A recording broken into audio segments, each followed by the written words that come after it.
This is kind of the next step in the construction of the Buck O'Neil Bridge. So one of the major benefits of the project is this direct connection from I-35 to US 169. For the northbound direction, in order to do that, we actually have to add a third lane to northbound I-35. The proposing team here actually proposed to carve out part of the wall that you can see over here to add the third lane and to allow for the direct connections. So in order to construct the wall, the first step was actually to come in here and excavate rock and dirt out of the way. Once that was excavated, then we had a subcontractor come in who's actually drilling into the rock and into the soil and installing these nails, more or less, and grouting around them. And then they'll put a concrete face over the top of that, and that'll provide stability for the rock and the soil to be held back to allow for this new lane of I-35.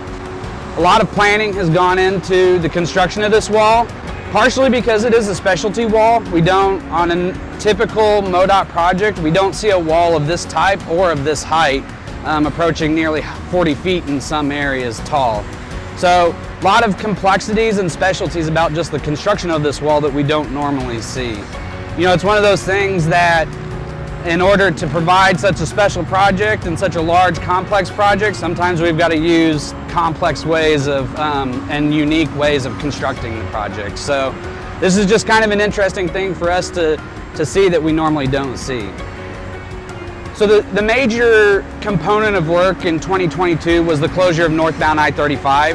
That started at the end of March and really allows us to construct this wall that is going on right now. You know, it's really about making sure that we plan and sequence things so that we can get the most done at a particular time. And so really taking advantage of the northbound I-35 closure. We're constructing the wall here, we're constructing the third lane.